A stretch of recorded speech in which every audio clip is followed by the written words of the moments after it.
Deck building roguelikes aren't exactly a rare sight these days. Every few months, there's another game trying to put its own spin on the formula, whether that's through unique combat systems, storytelling mechanics, or progression systems. Mori Carta immediately caught my attention because it attempts at something genuinely different. Instead of managing a handful of cards and carefully planning every turn, it strips down the genre to its basic form. Every decision comes down to one simple choice, left or right. That simplicity sounds almost too straightforward at first, but after spending some time with Mori Carta, I found the game that's surprisingly deep beneath its minimalistic surface. At the same time, some of the frustrating design choices have heavy reliance on randomness prevent it from reaching its full potential. So for that Mori Carta worth your time, well, let's hear what I think of it.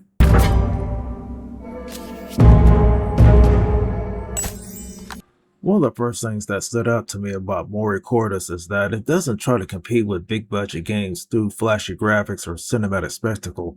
Instead, it embraces a cozy storybook art style that I think is a decision that suits the game perfectly. Everything is hand drawn that gives the characters a lot of personality, while the enemies are variety enough that fights rarely become visually repetitive. The menus and interface are designed to look like old parchment pages, making it feel like you're flipping through an interactive fantasy book. And more importantly, the presentation isn't just attractive, it serves as gameplay too.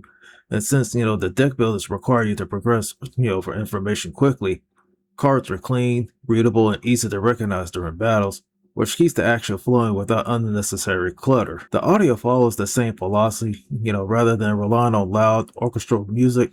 The soundtrack focuses on more soft ambient melodies that create a relaxing fantasy atmosphere. Sound effects are satisfying too, and from flipping cards to the activating abilities, giving every action a nice sense of feedback. While the music probably won't end up on the daily playlist, it complements the experience well that never feels out of place. Now, as for the performance, it's equally dependable, on the Series X version. It runs smoothly, with 4K resolution at a high frame rates, even reaching 120 frames per second on compatible displays, considering like minimalist arts direction, and that the level of performance isn't surprising. But it's always nice that the game delivers a stable experience without technical distractions.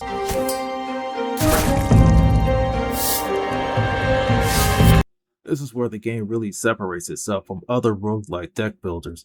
Its biggest innovation is the handless deck building system. Instead of holding a traditional hand of cards, it carefully plans every turn, and you're constantly reacting to the sequence of cards that it presents to you. At first, I assumed this would simplify your strategy too much, but after spending some time with it, I realized the opposite was true. The individual decisions are easy to understand, but the real strategy comes from building a deck that creates a powerful interaction over the course of the entire run. Success isn't just making the right moves in the moment, it's about assembling a collection of cards that can consistently work together despite the unpredictability. There are also a huge amount of content here, with well over 1,000 cards to discover, and experimenting with different combinations becomes one of the main reasons I kept coming back. Every run introduced new possibilities, and it was constantly, finding unexpected synergies that complete the change and how I approach combat. Replayability gets another boost, like for 4 playable characters. Each one has their own unique mechanics and a card pool that makes them, genuinely different instead of simply cosmetic swaps. Changing characters force you to rethink your strategy and give each run a fresh new identity. Enemy variety also deserves praise, with more than 180 different enemies throughout the game, and encounters stay unpredictable, with the new mechanics appear regularly, encouraging you to adapt rather than relying on the same strategy every time.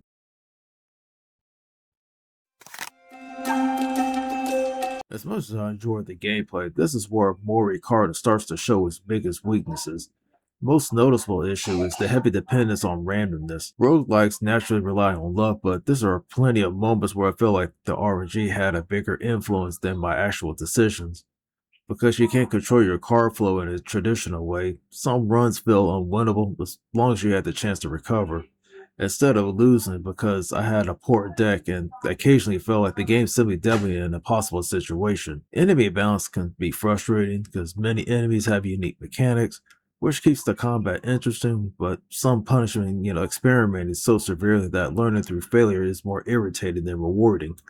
A single mistake can certainly with enemies, can completely destroy a good solid run. Now, the late game bosses are especially inconsistent, After spending an entire run building around a powerful strategy, it's disappointing to discover that some bosses almost completely shut down the playstyle that you invested in. Those moments feel less of a test of skill than having your progress invalidated. Deck management also becomes increasingly messy over longer runs, since the game constantly rewards you with new cards, and your deck quickly becomes overloaded, making it harder to maintain a focused strategy. Despite all these frustrations, I kept wanting to start another run, but that says a lot because the gameplay really is, and when the RNG tested my patience or balance issues got in the way.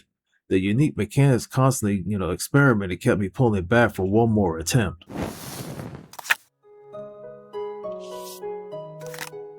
After spending time with this game, I came away appreciating it more than completely loving it. Its handless deck building system is genuinely original and gives the roguelike formula a fresh identity. Combined with its charming storybook presentation and variety of characters and massive card pool, it offers plenty of replay value for players who enjoy experimenting with different builds.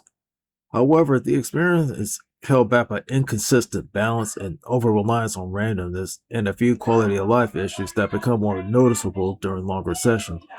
There are moments where luck feels like a bigger factor than strategy, and that can take away from the satisfaction of building the perfect deck. Even so, I think Mori Carta is worth checking out if you're looking for a deck builder that dares to try something different. It may not become the genre-defining classic, but its originality alone makes it more memorable roguelikes that I played recently. And for that, I give Mori Carta a 3 out of 5. Thank you for tuning into the Gamer section. And if you enjoyed this review, don't forget to leave a like, subscribe to the channel, and turn that bell icon for notifications so you don't miss future reviews.